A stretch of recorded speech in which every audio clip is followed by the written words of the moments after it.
ಬನ್ನಿ, ಒಂದು ಕಾಲದ ಭವ್ಯ ಸಾಮ್ರಾಜ್ಯ ವಿಜಯನಗರದ ಕಥೆ ನೋಡೋಣ.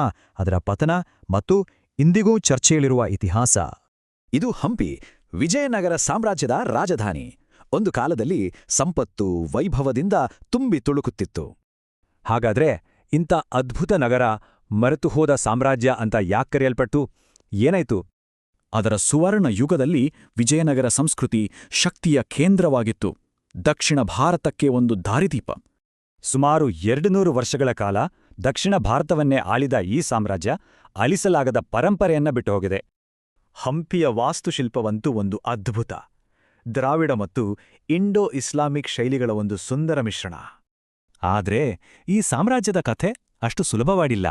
ಇದರ ಮೂಲದ ಬಗ್ಗೆನೇ ಇತಿಹಾಸಕಾರರಲ್ಲಿ ದೊಡ್ಡ ಚರ್ಚೆ ಇದೆ. ಸಂಗಮ ಸಹೋದರರು ಕನ್ನಡಿಗರೇ ಅಥವಾ ತೆಲುಗಿನವರೇ ಅನ್ನೋ ಬಗ್ಗೆ ಇವತ್ತಿಗೂ ಚರ್ಚೆಗಳು ನಡೀತಾನೇ ಇವೆ. ಹಾಗೆಯೇ ಇದರ ಉದ್ದೇಶ ಏನಾಗಿತ್ತು? ಹಿಂದೂ ಧರ್ಮದ ರಕ್ಷಣೆಗೋ ಅಥವಾ ಇದು ಎಲ್ಲರನ್ನೂ ಒಳಗೊಂಡ ರಾಜ್ಯವಾಗಿತ್ತಾ?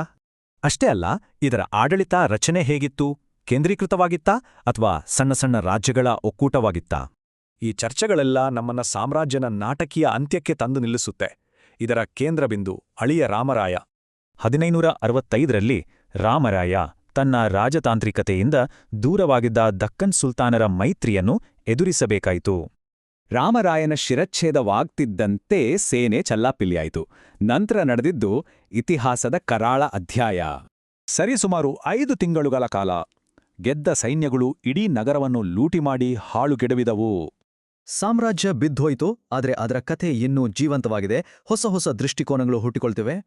ಈ ಇತಿಹಾಸವನ್ನ ನೋಡುವ ದೃಷ್ಟಿಕೋನ ಕಾಲಕಾಲಕ್ಕೆ ಬದಲಾಗ್ತಾ ಬಂದಿದೆ. ಮೊದಲು ವಸಾಹತುಶಾಹಿ, ಆಮೇಲೆ ರಾಷ್ಟ್ರೀಯವಾದಿ ದೃಷ್ಟಿ. ಆದರೆ ಇವತ್ತು ಪುರಾತತ್ವಶಾಸ್ತ್ರದಂಥ ವಿಧಾನಗಳು ಆ ಅವಶೇಷಗಳಿಗೆ ಮಾತಾಡೋಕೆ ಅವಕಾಶ ಮಾಡಿಕೊಡ್ತಿವೆ.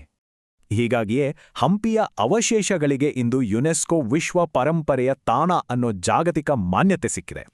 ಅಷ್ಟೇ ಅಲ್ಲ, 2021ರಲ್ಲಿ ವಿಜಯನಗರ ಅನ್ನೋ ಹೆಸರಲ್ಲೇ ಹೊಸ ಜಿಲ್ಲೆ ರಚನೆಯಾಗಿ ಆ ಹೆಸರು ಮತ್ತೆ ಮುನ್ನೆಲೆಗೆ ಬಂತು. ಇವತ್ತಿನ ವಿಜಯನಗರ ಜಿಲ್ಲೆಯಲ್ಲೂ ಹಳೆಯ ಸಾಮ್ರಾಜ್ಯದ ಹಾಗೇನೆ ಭಾಷಾ ವೈವಿಧ್ಯತೆ ಇರೋದನ್ನು ನೋಡಬಹುದು. ಹಾಗಾದ್ರೆ ವಿಜಯನಗರದ ಕಥೆ ಒಂದು ಪಾಠ. ಇತಿಹಾಸ ಅಂದ್ರೆ ಮುಗಿದೋದ ಕಥೆ ಅಲ್ಲ, ಅದೊಂದು ನಿರಂತರ ಹುಡುಕಾಟ.